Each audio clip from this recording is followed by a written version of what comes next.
amazing. What did you make, Jennifer? Just, Tell everybody. I made spaghetti squash last night. Ooh, have you made it before? It was so good in the oven. Like you get the big spaghetti squash, cut it, put olive oil and stuff on it, bake it, and then do the little fork and have it. Oh, It was so good. I loved my friend Louis and his amazing wife Mara. They introduced me to, and it was like ultra. It was so good in the oven. Like you get the big spaghetti. Whoa, everything's going crazy over here on my end. Yeah, so spaghetti squash, awesome. Well, heads up, Jennifer. If I'm a little grouchy today, okay, it's because I am fasting. Oh, okay. Because I got to lose 12 pounds before my MC event on Next Wednesday. week. Good luck with that. I got to be very healthy, but okay. Yeah, you know, I'll recover on the back end. I got invited to MC the TCCI. There's a whole bunch of people partnered up, but it's the Construction Career Day here in San Antonio, and we're expecting like 1,600 students. That's amazing. 70 vendors, employers, construction representatives there. And so it like the morning is going to be a build competition. So high schools, I think we have 8 or 9 high schools from Region 20 that are going to be competing in the build. And then we have, the thing where everybody walks around and all that good stuff. We do the awards. And then at the end, they added a new thing where from, I think, 2 to 5, something like that. Employers are going to be there to interact with adults that are looking for jobs. Yeah, so it's like that's exciting. It's so awesome. People excited about construction. What are you talking about? So that's why I'm fasting, and that's why I might be grouchy. No, it's not the topic that makes you grouchy. No, actually, the topic gets me excited. And so when did hard work becoming a character flaw? And we already got people. We already have people jumping in. Yes. And so before we jump into the comments, I want to give everybody the reminder, as you leave comments in the thing, your name is going to be put into the hopper to get into the randomizer. And we'll do a selection at the top of the hour to fit. Whoever wins gets to a free pass in December for emotional bungee jumpers and cultivation crew. And we have one victim, Alan, who won last time, or I won, but I gave it to him because I didn't need it. And he's working hard to be here for the pre-live, and he wears his flaws on his sleeve. What's up, Alan? So as it goes regarding the comments and the interaction, Jen, you got some information? I do. So thank you, those of you that are already typing. And we also know that sometimes there are people that have been listening and paying attention and kind of in the background, kind of lurking a little bit, but have been here. And we so love you and we appreciate the support of you being here. But we also know that we want to show love back to you. And unless you make a comment, we don't know you're there. And so our ask of you is you do not have to jump in and type a whole lot or anything else. But if you will, if this is your first time listening, or if it's your first time jumping a little bit and getting a little crazy and typing into the comments, we ask you to just put a blue heart. That you don't have to put anything else. But if you put a blue heart, and to do that, you can either write blue heart or you can right click and go to emoji and put a blue heart. But when you put a blue heart, it signals to us that, number one, it's your first time. So we want to make sure we recognize you and say hi and get our tribe connected to you. But also we want to make sure that if you're out there and you are sharing things on social media, that Jesse and I and our tribe can help support you. And so that is another reason why we ask you to just let us know you're there. Yeah. Look, bam, right out of the gate. Chris Dowd. What's up, Chris? He says, good morning. Thanks per usual for time and expertise. I don't know if I bring expertise, but I bring a lot of opinion. How about that? Yes. And a blue heart. But he's got a blue heart. So that means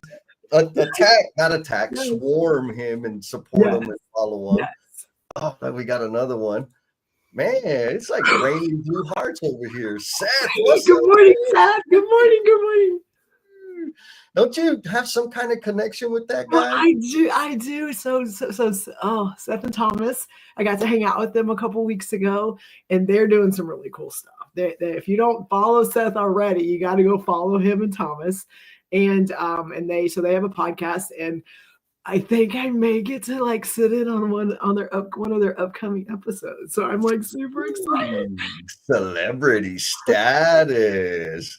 He says, "What's happening?" Yeah, so make sure you go follow him, Thomas Hardy also. Yes, yes. And Building the Culture. That's the name Yes. of their podcast. Super awesome dudes, straight up real talk from the field perspective, superintendent's perspective. Lots of value out there. So give them a shout. And then we got, let's see, Mr. Allen. He says, shout out to meeting some of the hardcore lurkers during the cultivation crew. Powerful share has already left a lasting impact in how he views the world and how he contribute. Amazing, man. Thank you. Thank you, Alan. That was intense. It was beautiful. It was awesome. And I in my heart, it's like, let's just not screw it up, Jen. Yes. Let's just keep it going. So let's see who else we got here. Lance is like hard work. I know, right? What is hard work? Lance is poking. I think Lance got a whole lot to say. He's just trying to a little bit. So that's what I'm excited about in terms of our conversation today, right? Is when did working hard become a character flaw? And which I want to be ultra clear and help people understand that I am a huge advocate for self-care. I am a huge advocate for maintaining my commitments to the priorities, right, that I've volunteered and signed up for. Mm-hmm. That doesn't mean that I don't work my ass off. But I think sometimes what comes across to people, especially now with this work-life balance and quality, like what that seems to have contorted into is I need to be celebrated and rewarded for doing the minimum, right? I feel like there's a group of people out there that because they show up and have perfect attendance, that they need to be fast-tracked up the corporate ladder. And it's not fair that they're not. I think there's a lot of people out there that because I'm going to prioritize my work, the thing that fills my cup, that brings me joy and fulfillment, and not be married and have kids and do family stuff all the time, that there's something wrong with me. And so I want to have this conversation to recognize and maybe and give some space and give folks out there to really, like, some of us get a whole lot of like our quality of life comes from our work because of the way we are able to serve through our work. And I'm just going to say it so no one else has to, but you can say it too if you want to, is for me, that personal family stuff, date, like all of like that stuff is a stressor in my life. It's more of a stressor in my life than my work is. Sure, there's probably some clinical issues I might have that contribute to that, but that's what it is for me. And I guess part of this is an experience. Am I the only freako that has that going on? What about you, Jennifer Lacey? Well, so a couple of things, just things that you said that made me think about status quo. And so like when we think about status quo, whether it's career plan, whether it's our career path, whether it's what we're asked to do when we're at work, there are people, and there's no judgment in this zone. We've already decided that, but there's people that like status quo, like here's the plan, here's what you need to do. You check the boxes and this is what it will look like. There are people that they're good with that. And that is great. Status quo, do this, you do this, and then you'll move here and you'll do here. And that's fine. And then they're able to disconnect and separate other things. I also know, Jesse, you said it, but I want to be very intentional. Jesse and I are huge proponents of mental health. Huge proponents. So no part of this is like trying to categorize mental health or self-care separate from the things we're talking about. We're going to try to integrate those as much as possible because they are very important to us, and we know they're very important to this industry, and we don't talk about those things enough. And so for me, my mental health and my self-care is very tied to work. And that doesn't make sense to most people because normal people have to disconnect from work to be able to be okay. And there's no part of my brain that and Jesse, and most people know, when I have to disconnect from work, like I'm not okay. Like and it's not that my work is so hard and so it pulls so much from me that I can't disconnect. It's that because I'm so passionate about what I do, and because I care about the things that I'm doing that is helping this industry get better and helping our people be better, and it's helping the persona of what construction is. Like when I disconnect from that, and then I have to focus on these little human beings that I'm responsible for, and these other things, like my brain is always trying to stay over here in this space. And so for me, the growth and the evolution is not this work play balance, or I have to disconnect to be able to be okay and have fun, and my mental health to be okay. I just have to understand, when we talk about balance, like that doesn't mean that when I'm on a seesaw, it sits one way. When you're talking about balance, and I think about this, and those of you that are old enough to know what a seesaw is, how hard is it to keep it exactly the same? Like how often do you just sit right there at that, it's right equal, and like never. It's the point of it is to go back and forth. And I think that's a lot of what we're going to talk about today is there's not a right or wrong. We just know we're the disease that we have. And we know there's other people out there that get so much satisfaction and gratification and happiness from the work that they get to do. Yes. And so I want to attack the balance idea. Okay. Because and the seesaw picture is perfect, right? Balance is this, right? And so when I hear people cheering and rah about work-life balance, I'm thinking there's 24 hours in a day.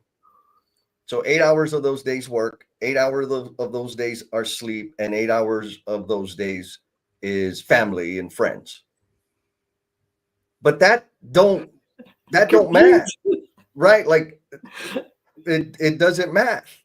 And so I just think the idea of balance is a misnomer, and it's an invalid perspective for people like you said that have this disease, or at least in Jesse land, it's like there's no balance. And if I had to balance all that out, like, man, that would be miserable. Like I'm getting stressed out thinking about it, right? Yes. 12 to 16 hours of thinking time on my job, thinking time about how I'm going to serve others, how I'm going to contribute, is way more entertaining, or maybe just comfortable, than trying to figure out like, oh no, I got to stop thinking about work right now. Like that was kind of one of my biggest, one of the many complaints romantic relationships had was, you work all the time. Like, what do you mean I work all the time? Right here with you. And what they were really trying to articulate was, I'm thinking about work all the time. That's true. Am I working all the time? Like, no, I'm sitting here with your ass. Like, that's not work, but I am thinking about work. So, that's my issue with the whole balance idea. For me, it's a matter of intensity. If I'm going to be doing my work, the work that fulfills me, I'm going to give it a level of intensity. And in order to maintain my commitments to all my other responsibilities, I have to give them the same degree of intensity, not the same amount of time. And so that's how I reconcile it in my head. But I want to pose a question to the tribe and then go through the comments, because we got a whole lot of comments, man. I'm excited. Sure. So the question for the group is, have you ever been judged for prioritizing your work? And I want to let me muddy the water a little bit. When I say prioritizing your work, I'm not necessarily saying prioritizing your job. When I think of prioritizing my work, what that means in my head is the thing, doing the thing, thinking about the thing that I'm best designed to, that helps me fulfill my purpose and helps me serve in the manner that I'm best designed for. Which, if I'm blessed, if other folks that are blessed as me, that I get to earn a living doing that, then it might fall under the job bucket, but not necessarily. Does that make sense, Jen? 100%. Okay, so man, all right. So let's go to the comments because we got a lot of awesome people. Yes. Melissa Goins coming in from Facebook land. She posted an emoji, but it doesn't translate. It's okay. Welcome, Melissa. Yeah, what's up, Melissa? And then we got MD Abdur. He says, good evening, coming in from Bangladesh International, sister. Mr. Jim Gontorius, he's back. He's like, I'm done. Y'all got me yesterday. I'm done. Oh, man, Jim, thanks for not running away from us after yesterday's amazing event that you contributed big time. And we got like a national winner here. Oh my gosh, yes. So good morning, Jared. So Jared and Steve Moore presented at LCI Congress, and they talked about tact and flow and stuff like that. And their live lab got voted the #1 live lab of all Congress. Yeah. Good job, Jared. Way to knock it out. Jen, you told me that he's going to be doing a live stream series all year on best practices to win best live lab. Yeah. I mean, like, right. So we just haven't put it on the calendar yet. Okay. So he doesn't know yet, but that's okay. That's secondary. That's secondary. Now he knows. We got MD's Yul says, hi, what's up? Coming in. Good morning. Good morning. Here. Yeah, look, Chris is in agreement, right? Yes, Jennifer, let your passion move you without resisting that joy it brings, for sure. Oh, Jim says work-life harmony is where it is at, not balance. What do you think about that, Jen? I like that because I feel like harmony, when I think of that, I think of music. And when I think of music, I think of flow. And when you're doing flow and when we're working with things, there's things that are like really intense. And then there are things that kind of mellow out. And then they're really intense. And I like that a lot better in my life than I do having to I have to give equal time to these things. That is stressful for me. I think maybe we need to pick that apart some more as we go through today, Jen. Like the stress it brings to do the other things, right? Like I think for some people, disconnecting from the personal play stuff is a stressor. And for people like us, disconnecting from the work stuff is a stressor. And I hopefully that helps people, gives them a different perspective. And then we got Jared. He says, put me in, coach. Seth says he's coming for Jared's title next. Oh, man, we got some competition. Yeah, it's going to be good. You know this person? I do. Good. Hello, Maria. Welcome. Thank you for joining us. Yes. Oh, man. And then we got Miss Norma coming in strong. Integration, work-life integration. I like that. Yeah, I think that's a good way to think about it. And also, quick reminder, we got 13 entries for the randomizer. And so as you make your comments, you're going to get thrown in the randomizer and then to get a chance to win a deep dive into emotional bungee jumpers and cultivation crew. So the question, folks, is, have you ever been judged for prioritizing your work? And Justin, he came. He showed up and just came. Right? Justin don't play. Justin says, I heard this one time, probably from y'all. What does your work, charge your battery or drain your battery, right? Does your work charge your battery or drain your battery? Important question. Then he goes on to say, I'm not sure there's a correct definition of a character flaw, but I think one bias folks have is those that work hard, judge others' level of working hard by the same metric they use. Oh, baby. Usually that's hours in the field. I work harder because I work more hours. This is just go. All right. So this is just straight up the way I see it. I stopped getting perfect attendance ribbons in elementary school. And I've had this discussion with many people when I was a foreman and superintendent. They wanted a raise and they expected more accolades and more autonomy. And their argument was, well, because I don't miss work. I'm here all the time. I show up on time, which is good. It's actually pretty good. I heard somebody I was talking to, there's stuff out there, memes even about like 90% of success is just showing up. And then the person I was talking to said, yeah, and you can beat 99% of the people if you show up on time. And I'm like, son of a bitch, like, yes, right? Now, what I would tell my team, and it wasn't the nicest thing to say, but it's like, bro, the Connex is here every day. The tables are here every day. The chairs are here every day. Do they get a promotion? Like, perfect attendance don't mean nothing. What is your contribution? How are you delivering, providing value? So it doesn't matter how many hours you're there. It's how much of an impact are you having on the situation with the team or the thing. What do you think, Jen? No, I 100% agree. And I have, there's a quote. I'm not going to quote the quote because I've adjusted it. So and I want you to think about this. It's not the hours that you are contributing. And to me, that's you showing up and being there for 8 hours. It's the contributions in the hours that you have. And for me, and I know me, like an hour's worth of me just diving into something and brainstorming, and you and I back and forth, and what this looks like and what this could be and where we're trying to serve and what we're trying to do. An hour of that may be equal to someone else just showing up and checking boxes and doing their job.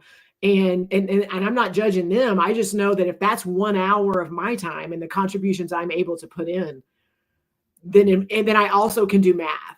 And if I have 8 hours of that, what does that equate to?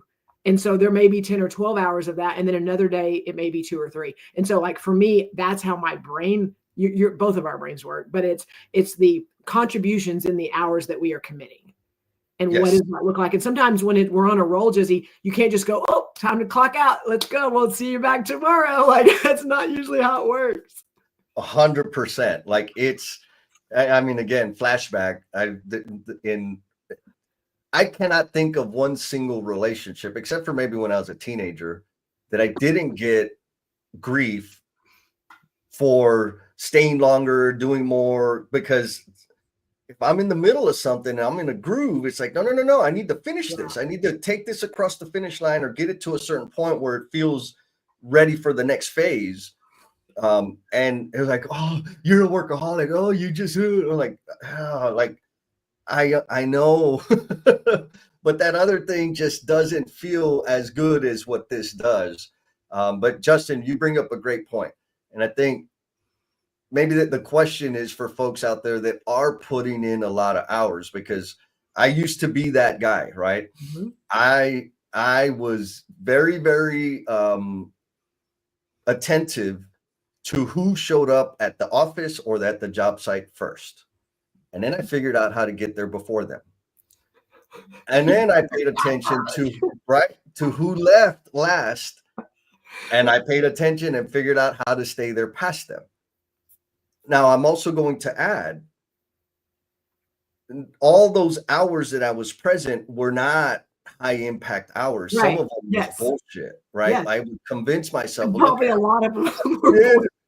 Right. And a lot of it was freaking gossiping and complaining and farting around. And, when I hear, like, for real, when I'm talking to people like, yeah, I'm working 12-hour days and this generation nowadays don't want to do that. It's like, no. You're present 12 hours a day. Are you contributing 12 hours out of the day? Oh, yes. Right. Like, for real. Is it possible to do, like, is it possible for me to contribute and serve for 12 hours straight? No. Like, for real, I got to go to the bathroom, right? Like, I got to eat. And so when I'm honest with myself, it's like, no, I can't do it. I'm not doing the thing every second of every day.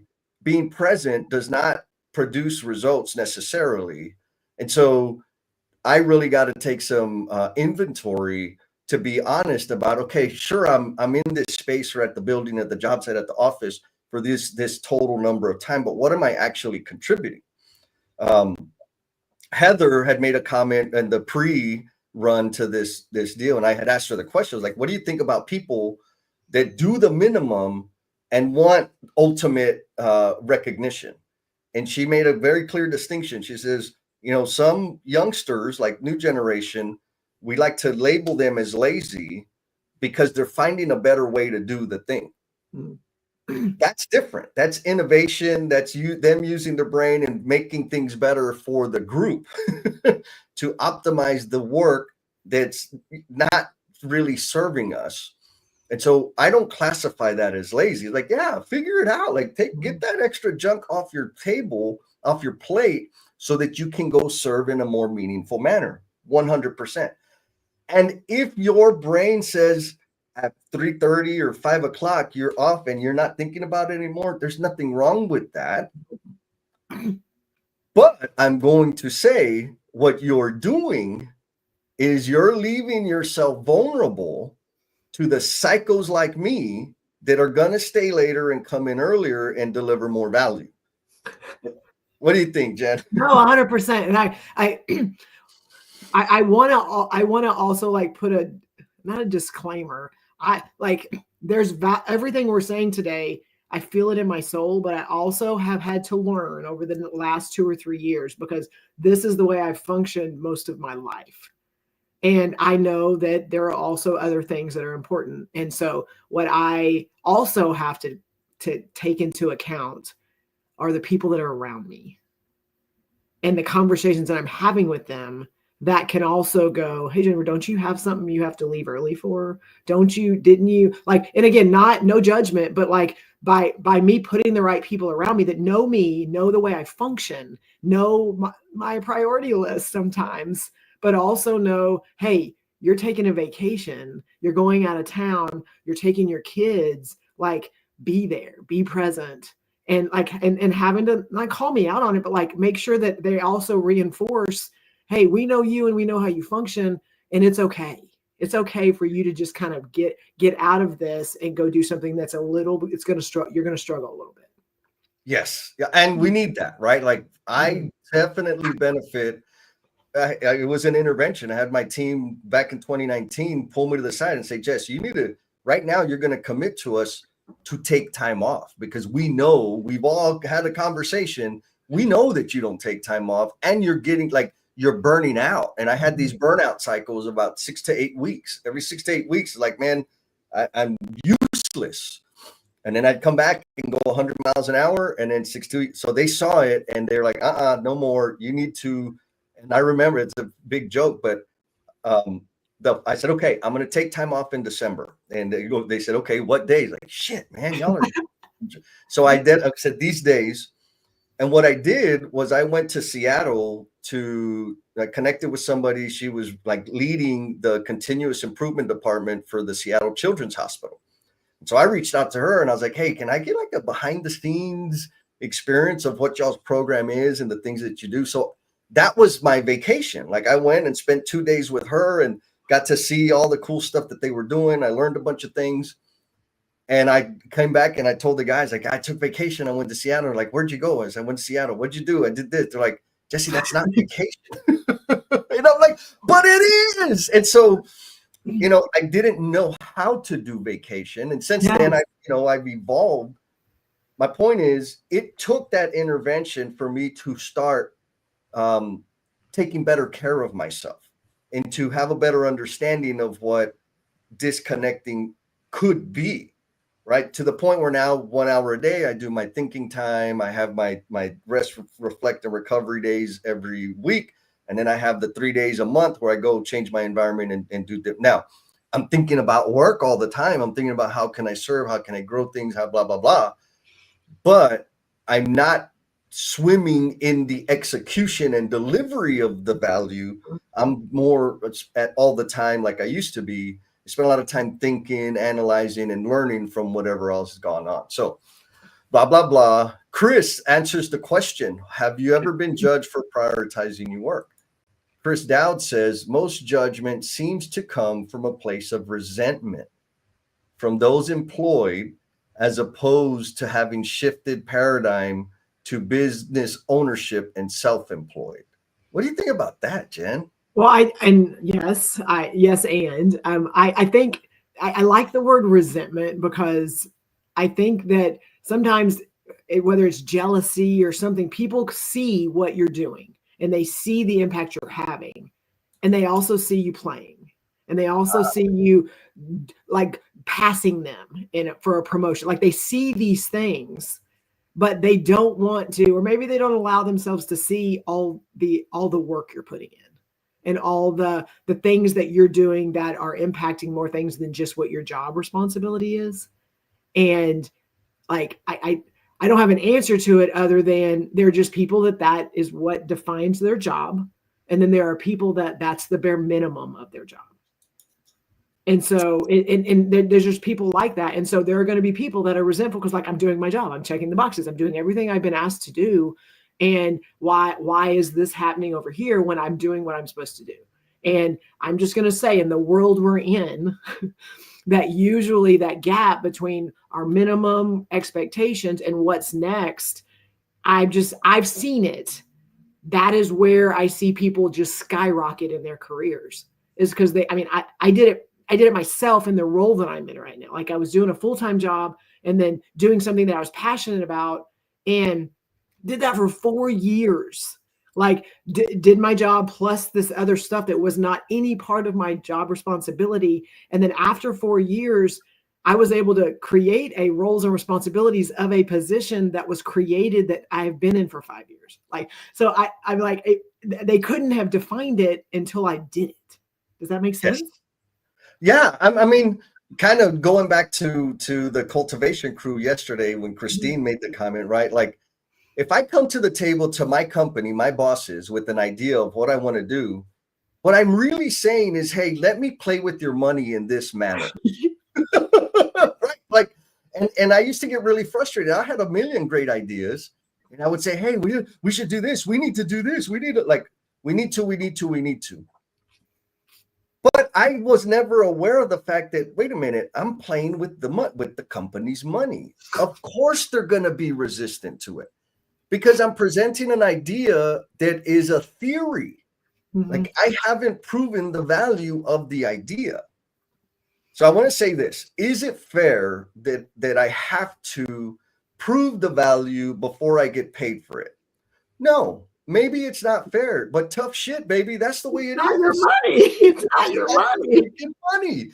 So, kind of going back to Chris's point, right? Like, when you're playing with your own money, when you're the house, do whatever the hell you want. Yes. But when you're not, like, you gotta deal with it. And so, same thing. There was a lot of eventually I got to a point. I was like, I understand now. Let me show these fools what this thing is, and then make it my job. Yes. And then we'll make it part of like my official. Now, did that take extra time and extra hours? Yes. Oh, yes, it did. But the value that it brought, not just to me, but to the people that I was responsible to and for, was way bigger than I could have expected. But if I would have just sat at my desk or at the job site complaining about they never want to try, they're just stuck in the status quo, I wouldn't have gotten anywhere. Right. And I think you and I have a mutual friend that agreed, like, right now and at any other time, it's so much easier to get ahead of your competition, to get ahead of your peers, because all you got to do is work a little bit harder, because everybody's clamoring and clawing for this work-life balance thing. Like, it's somebody else's responsibility to give it to them, which I don't entirely agree with. What do you think? No, I 100% agree. And you and I, we've had this conversation. I struggle with the terminology of work-life balance, and whether it's integration, whether it's harmony, all those things. I don't know about y'all, and I'll challenge you if I'm wrong, but work is part of my life.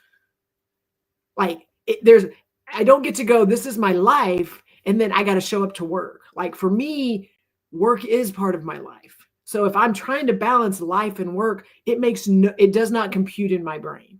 So I know you and I talk, and for me, where I've struggled and where I'm trying to lean into is that work play. And play to me can be at work and it can be at home, but it's that where I'm in this place of trying to like improve and what, you know, what's next and serve. And then I'm in this place where I can like kind of I can relax and I can enjoy where I'm at in that moment. And sometimes those kind of cross over a little bit, but I feel like life is, I mean, I don't know about you, but we spend more time at work than we do most anything else. And yet what we're trying to balance that with life. It doesn't work in my brain. Does not compute. Oh man. All right, Jen. So we got some people in the Yes. comments I would have recognized. And then there's a group out there that's passing notes in the back of the class. Okay, call them out, put the light on them. Let's talk about them. Come on. So we got Adam Hoot says, "What's up, fam? I think I missed them. Sorry, bro. You know I love you." Then we got Miss Gloria. What's up, Good Gloria? morning. Yes. Yes. How you doing, sister? Some good points here. Jared says, again, this is one of the note passers. Yo, Justin takes it. Don't mistake movement for progress. Oh, yes, that part. Right. Milo says there's a difference in being busy for the sake of being busy and being productively busy. Yes. I completely remove the word busy for that.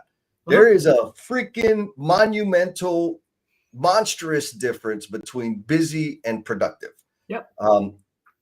And I'm just going to leave it there because I could totally nerd out about that. Another show. All right. So here's the evidence of the notepad. And so Justin asked a great question. And I think these questions are a good checklist for us to have when we're patting ourselves on the back on how hard we work and how committed we are. Mm-hmm. Yes, Seth and Jared, how do we measure impact in the field? Is it problem solved, problems prevented, relationships built, tough decisions made? And then Seth jumps back in. You can note passers, the detention for you guys. Actually, this is a good conversation to continue on the after party. So show up to the after party. Seth says, knowing what your limits to your mental capacity is key. Brilliant point. I'd say my balance is 75% work life to 25% home life. I like that he adds life to both of them. I like that a lot. My brain can compute that. Yes. It can bleed to 85-15 if it needs to for a short time, but that's not sustainable for me and my partner. So, all right, I'm going to go there. I believe 100% that there are seasons to work your freaking ass off, right? Like, and I think it's what he's kind of the 85-15, 75-25 kind of makes sense to that in my head, in that we'll just use a construction project as a backdrop. Launching a project is an ass kicker, right? Like you're going to go, I'm put full focus, 100 miles an hour, red line all the way. Then there's the middle of the project where it's like, okay, we can breathe. You want to step back and kind of take a different perspective, get out of the weeds, things slow down a little bit. And then there's the finish, which again, it's freaking 100 miles an hour, red line, long out, like get the damn thing done. So when I think about seasons, that's kind of how I think about it. If you use a construction project as the backdrop. Now, for me in my current lifestyle, my business, when I have a new idea, there's a lot of time that I spend between all the, delivering my services and all the other things that I already do. When I have a new idea that I'm building out and tinkering with and testing and that's the season of 85, right? I'm going to go and go and go and go and go. And then once I release it to the world, then I can back off and see what the impact is. And so, Seth, thank you for bringing that right there. I think it's reasonable to expect these spikes and dips. I think where the magic is like Seth said, is knowing your limits and knowing that you can design your life to accommodate that. Yes. What do you think, Jen? Well, I do. And I wouldn't leave that up there because I want to call out Seth specifically. And I'd also like, Seth, I'm going to challenge you. I know Kami's there somewhere with you this morning, but I'd love to know how her thoughts on this comment. just because that's his significant other. And so I know that, like, I've seen Seth with the integration of, like, he was at Congress and he had 2 presentations and he had to bring it. Like, he was there and the light was on him and Kami was there with him. And she got to come and hang out with him and stuff like that. So what does that look like from the perspective of the person receiving that? So I'm just challenging if she can add in a comment, I'd appreciate it. But what I think I'm just going to own this, and we can fight it or we can not fight it. I don't care. But my home life is what it is because of my work life. And I'm just going to say that, like, I love what I do and I love my girls. Y'all know that I will do anything in the world for them, but they live the life they do because of my work life, because of what I'm able to do and accomplish, and what I'm able to, where I'm able to live and be happy and do the things I'm doing over here. They're able to live the life they're living. And so for me, it was like, it wasn't needing recognition of that, but it's like, it's okay for me to not even selfish. Like, it's okay for me to be able to do the things that I'm doing, and I'm happy and passionate to do them. And I'm also being able to take care of my family. Yeah. And like, I'm just going to say that because I know, like, sometimes we're like, yeah, but we have to balance that. And I've had to have some hard conversations with my girls. They're teenagers. And it's like, yes. And I have to be here, and I have to show up to this space. And I know it conflicts with this, but also, but because of my job, this is a commitment I need to do. And there's also times where I got to go, I can't travel to go do a training class that I'm the only one that does it because I have a commitment, because I have something I need to do. I can have both of those conversations. Yeah. Yeah. So a couple of points that I want to tickle there is there was when I was married the second time, I convinced myself that I was doing this for her. Ooh, okay. Right? I was working all these hours, I was going to night school, I was doing all the things that I was doing. And of course, I conveniently ignored all the time I was playing softball, all the time I was at the bar, all the time I was fishing, because I was working, right? I convinced myself that I was doing it to give them the things that she wanted, to give her the things she wanted. And I've heard many, many men, and I'm saying men specifically because I don't think I've ever had a lady say this, say, well, I'm doing this for my family. I'm doing this for my kids. And the question is this, did they ask for that? They did not at all. Right. And so if they didn't ask for it, are you really doing it for them? I think that's a reasonable challenge to have internally. Am I justifying my behavior, my commitment, my addiction by saying I'm doing it for this just cause, when actually, using my example, what she wanted was more time with me because I'm amazing, right? She didn't want me doing all this other bullshit to buy bullshit. She wanted more time with me. What I was doing, I was completely ignoring what she actually wanted. So that I know it's a tough question. No, it's a tough question, but I know, and I appreciate it, because I think what I've realized too, they also haven't asked for more time with me. And so what they have asked for is the availability of me when they need it. And I could be on a plane, I could be in another state. This happened when we were in San Diego. It's the time zone in San Diego versus the time zone of where my kids were. Like, I have a 13-year-old that needs me to help make sure she's up in the morning and she's good to go. And my alarm was going off at 3:30 in the morning in San Diego to make sure I was calling her, having a conversation with her, so she was up and getting ready.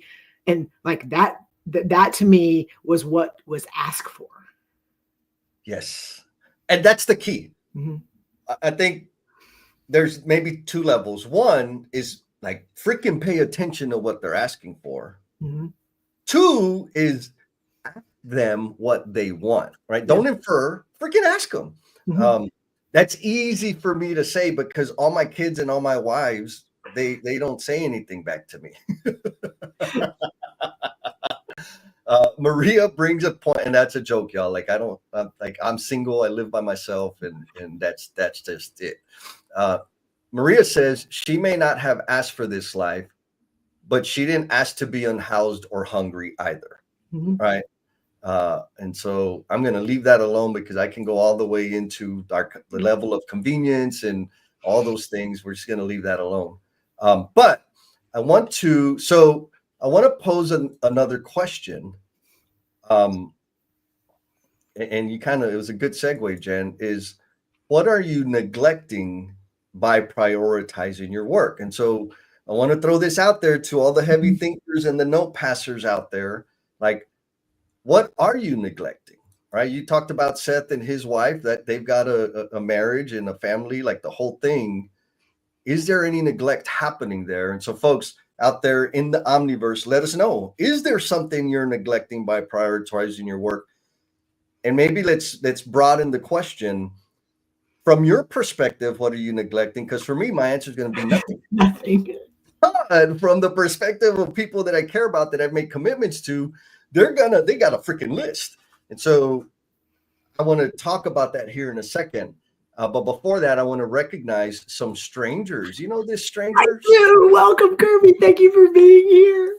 I Kirby. love you. Oh, I know. So glad that you're here, Kirby. And then we got Miss Leslie, Yes. who's also a note passer. Not surprised. um, And then we got Mr. Clyde King. He's Good got little, morning, Clyde. he made it. What's up, Clyde? Oh, and happy belated birthday, Mr. Clyde. His birthday was earlier this week. And thank you for showing up. But let's give him some cakes and some celebration emojis in the comments. Right now, Jen, you want to guess how many entries we have in the randomizer? 15. 18. Oh, that's exciting. 18 people are on the list right now. So we got, oh, look, so Seth is answering your question. Nice. Thank you very much. Yep. Seth says, I'm going to have to speak on her behalf a little bit. She can correct me if I'm wrong. She will. I know her. She would absolutely love more time with me, but she also took the time out of her busy schedule. We were going through billings at the time to come out and support me at LCI because she knows how much this means to me, and I would do the same for her. Yes. Right. And so what I take from that is like there's sacrifice on both sides, right? To, I think about Julio Cesar Chavez, right? I was watching there's a movie that came out a few years back, and like thinking about the movement and the commitment he made, which then led me to thinking about Gandhi and all these other people that kind of started the civil rights movement. And like I should say, I look up to them. I revere them. I think they're amazing people, and I aspire to be to serve in the way that they did. But I never considered what their partners went through. Right? I never considered what sacrifices they made, or did they even sign up for that bullshit? Right? Like, yes. And it's I think that like family, significant other, kids, friends, like they didn't necessarily sign up for that. And so they're making sacrifices to support these people having massive, massive global impact. And I don't know what to think about that. Where are you at with that, Jen? Well, 100%. I mean, I have a 13 and a 16-year-old. So right now, their lives, social media, like that, that's the generation right now, like whatever. And I didn't ask them, hey, by the way, I may pop up in your feed sometimes. Like you may have to deal with some stuff. And I mean, it was like you and I are doing our thing, and we're also, there's some crossover, and there's some things that have happened. Now for me, because I've not so much intentional, but because this is kind of what they've seen this journey with me, with you, and the things that we've been able to do. And we've talked about it a lot, and and they're a part of a lot of my conversations. And so I'm not sure that's the answer, but I know they know. We wrote a book, they're in the book. We did a book with Buddy and Adam. Alex got to help. So like they've been integrated into some of the things that I'm doing, and I know that has helped to have them a part of it. Like just like Seth said about Kami, like being able to have her be a part of what that looks like. So it's not just like I'm over here doing all this stuff and then I get to jump the fence and come over here and do this. I think that by integrating some of that and letting them see what's behind the curtain and letting them see what happens when you go to work or when you're what you're doing and your impact. For me, I have older kids, but like it helps in those conversations. Love it. The integration comes up again, right? So, we got some good answers here. But before I jump into those comments, I want to give a shout out to Sarah. Sarah came in on Facebook land and says, "Good morning, making a quick appearance. Hope we have a great show," because she's celebrating her 50th birthday. I know, right? That's crazy. Happy birthday, Sarah. So again, let's have some birthday cakes and cupcakes and stars and all the good stuff for Miss Sarah. Love you, sister. Now, Leslie answered the question. What are you neglecting by prioritizing your work? And Leslie says, early in my career, I neglected living my life. Today, I more often neglect work to live my life. Is that bad? I don't think so. What do you think, Jen? No, because part of her living her life is having dinner with me. So I'm not going to say it's ever bad. Yep. Clyde says, we both try and support each other, but have definitely had times where work priorities have held me back from supporting some family things and that I regret. But there have also been times like with my racing that she has just not supported. So we have an existence, but it works for us currently. What do you think, Jen? Well, I'm going to say I have existence with people too. I'm just going to say that's my new thing. Like we have an existence. We're good. Thank you, Clyde. I like that. Sometimes it's just you just have to be in that space, and whether it's great, whether it's not great, like we're in the same space, and I understand you and you understand me, and we're just going to get through this. Yes. Yeah. You can't. I know I can't make everybody happy. Right. And there was a point in my life where I decided to be okay.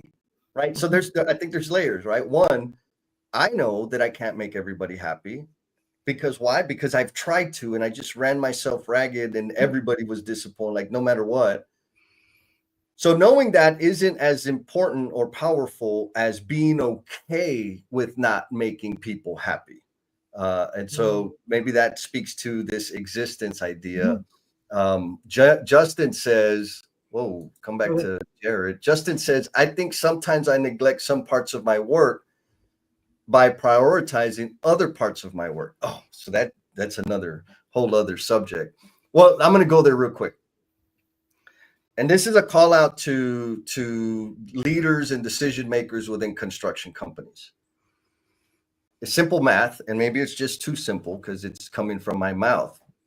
But if you have a staff that you know is working 70 hours a week, and you have 5 people on that staff, that's 350 hours a week for 5 people working 70 hours a week. The math says there's enough work for 6 people, right? Like, we are intentionally overburdening our people out there when we have the math that shows us that there is space for additional resources to support the delivery of the project for your client, right? But what do we do? Is like, it's construction if you're dedicated. Like, it may sound like I'm backtracking on what I'm talking about, but there's this line where we cross over from being dedicated and committed and getting fulfillment from our work to exploiting people's dedication and commitment to their work. Expecting it.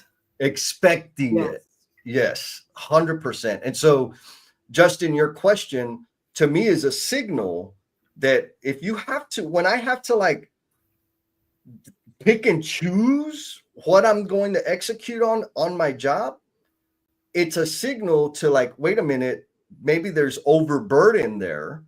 There's some stuff, maybe it's the way you operate, sure.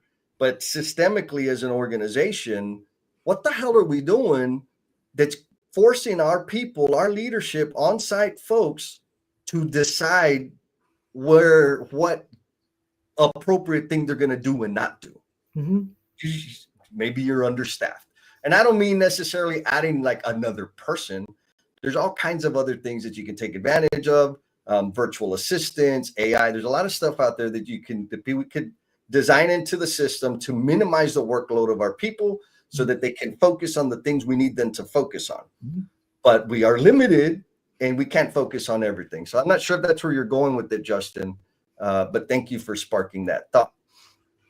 Now, back to this question, what are you neglecting by prioritizing your work? And so, again, I'm just here like stirring it up, Jen, and muddying the waters. For me, yes, I work a lot, and I think a whole lot more about work than I think about anything else in my life. And that has been the case for, we'll just say 20 years now. I know when I'm off balance. And the evidence of that is when I'm neglecting stuff. So what do I neglect? I neglect my housekeeping, right? Like laundry, dishes, yard work, maintenance of my vehicle, diet, sleep, exercise, spending time with my family, even though that's difficult, spending time with friends, even though that's difficult for me. And so when I start seeing the grass past my knee, I've been neglecting it, right? When I got piles and piles and piles of dirty clothes, or maybe not, when my pile of sniff before you wear grows beyond my hanger of my closet being full, I have been neglecting my other responsibilities. And so for me, that same outcome, right? Not spending time with my people, not being available to them, not going to the groceries, like all of that. It looks the same back when I was in my addiction, back when I was using and drinking and womanizing and doing all that stuff. My life looked the same. And so for me, there's those indicators when I'm neglecting those things, my responsibilities outside of the work that I love so much, that shows the same signs of me being caught up in my addiction. What about you, Jen? Well, I don't like this question. So I have two answers, and they both stem from a statement that you gave me a couple months ago. We were talking, and always love when you start a statement with, "This is going to be a little stinky," and I was like, great. And you said, what I see and what I observe, and you get to see a lot of the things I do, is your priorities are self, work, family. And like that hurts because of how I show up, and you know how I show up. And so I want to answer this question based on, I can't argue with you, and I can't, but it's not that. And I hope, and we talked about it. So it's not that like, it's all about me. It's all about me. It's like what I neglect by prioritizing work. There's two things. The big one is I have neglected my career to be able to be in a moment where this is what's important to me and this is what I'm passionate about. And I will show up a certain way knowing that it could impact decisions made about me later. And so, and why that ties in is that like, I will devote the time and the energy to do the things that are important to me and that I know that will impact change, but other people may not know it yet. And so am I willing to be in that moment and to do that and push that agenda and make that happen? Also neglecting that could also hinder my growth or what's next for me because other people don't see it yet. And there's not a lot of people that are willing to neglect that.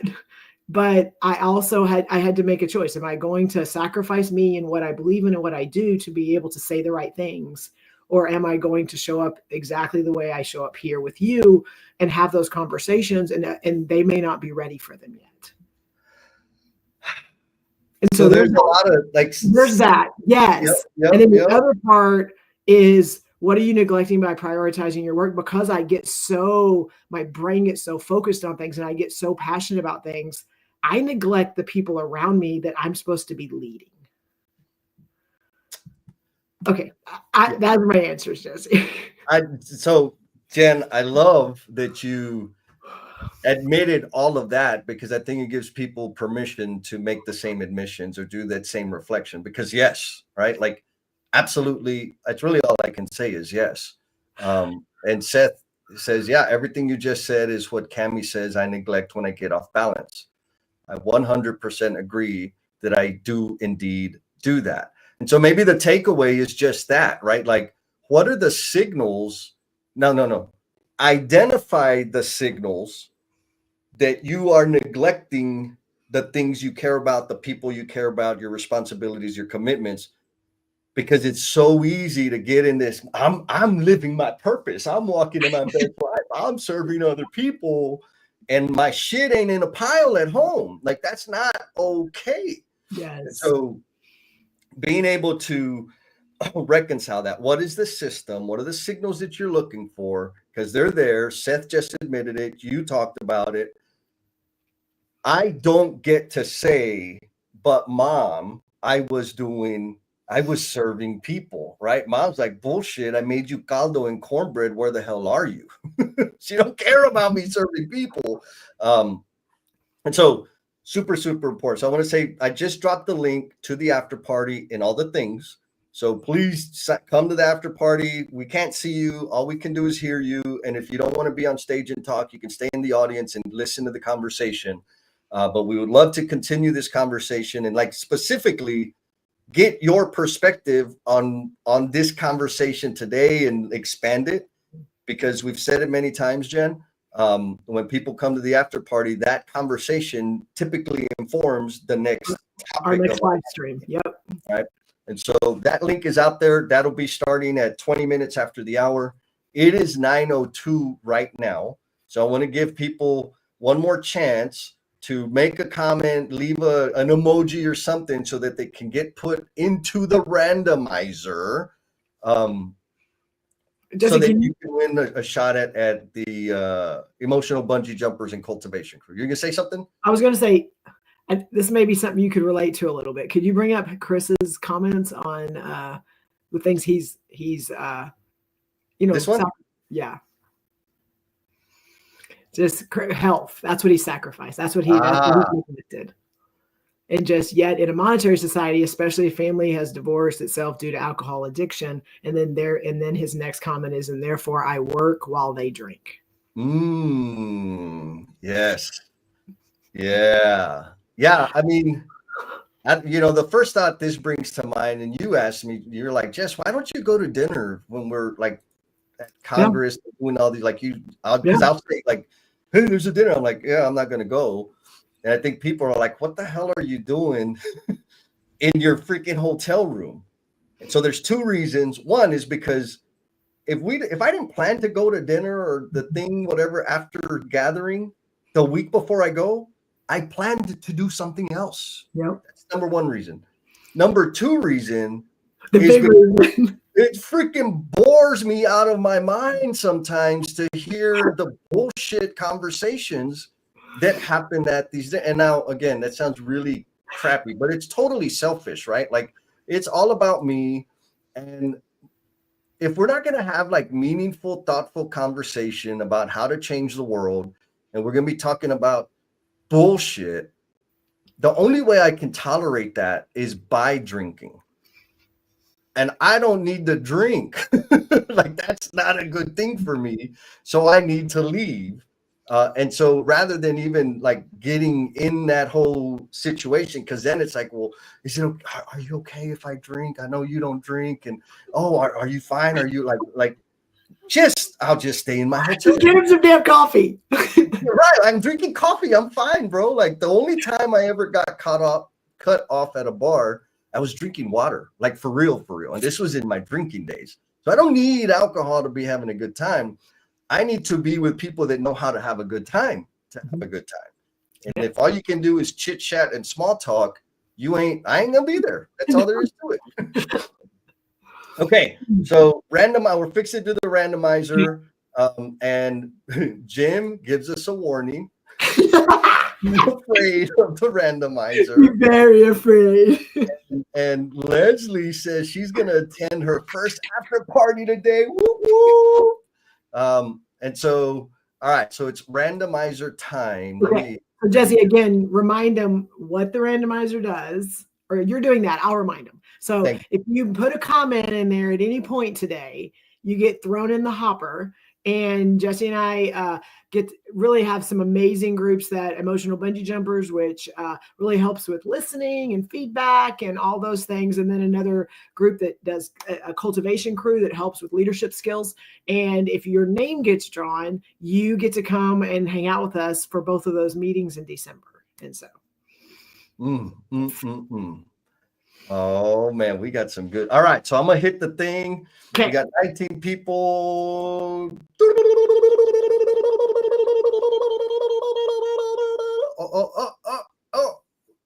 Oh, I thought I was gonna.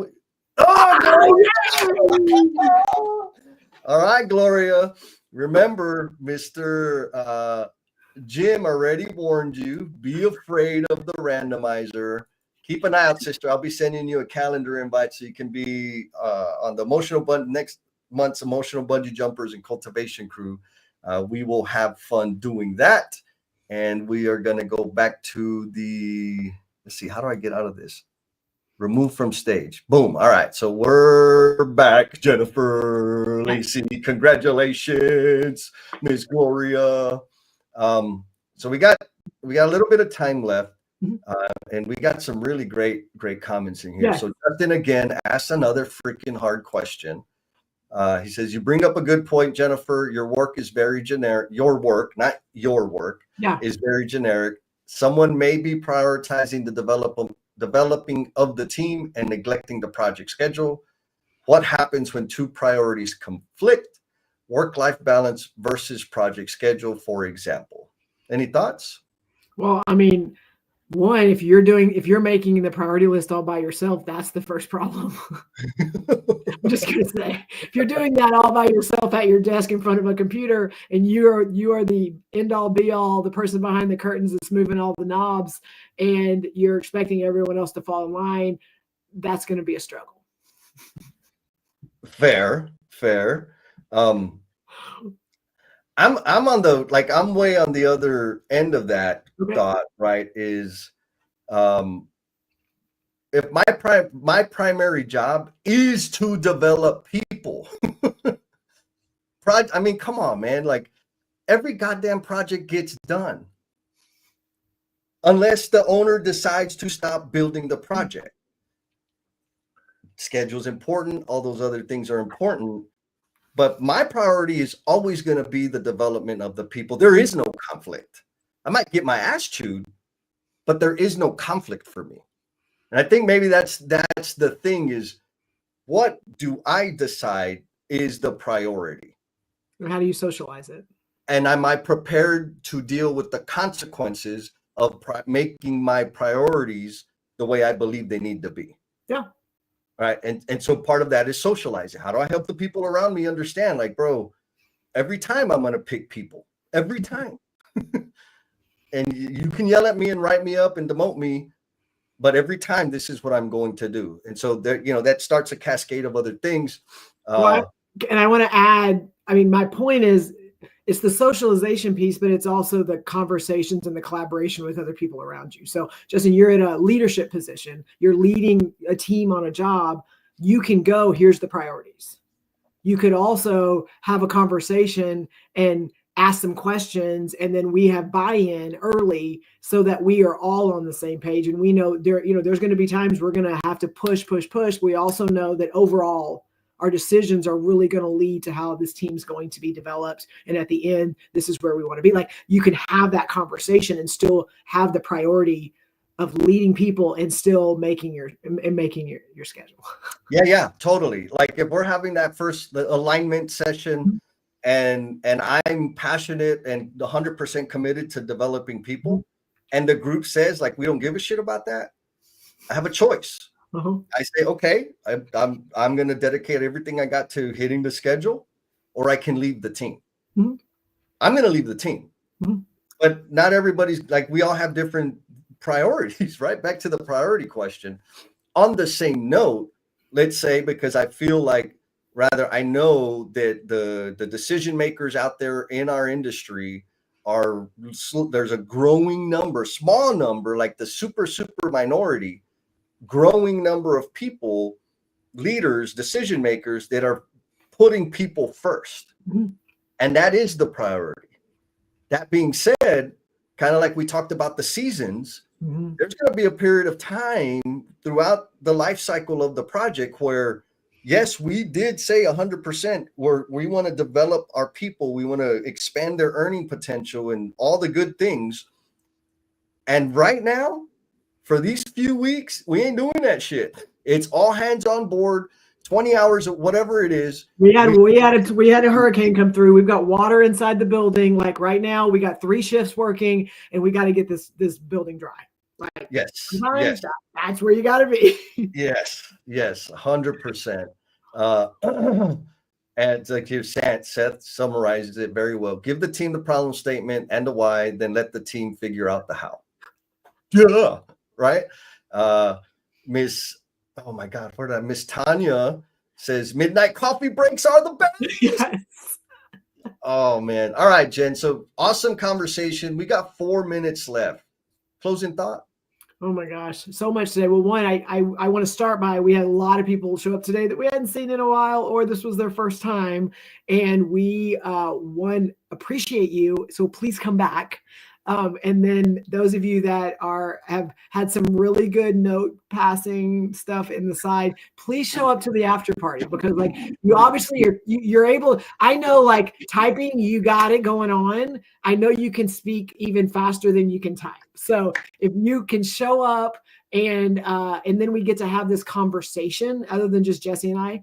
And we get to listen to your contribution. Other people can feed off of it and stuff like that. So there's so much value in that. So we would so invite you to show up to the after party.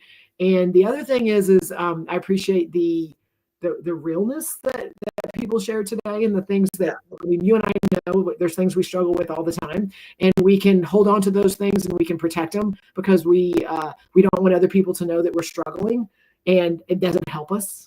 And it doesn't help us get better and grow and realize there's a community of people out there that have probably very similar issues. And so just the realness of sharing those things and knowing we have this community and this tribe that we are all doing this together. Boom, gangsta. All right, my thoughts. I got some comments I want to go to. Yep. Lance says there are no part-time priests. We don't get to represent focused work as virtuous when it's convenient. All right. Part. Like, nice. Like, come on, man. Which one is it? Milo says some resources. He says there's Matthew Kelly has great insights about his topic in the book Off Balance. So if you're struggling with the thing and what Jen and I are saying twisted your brain all the way up like spaghetti squash, maybe go read that book. It might be able to get you back.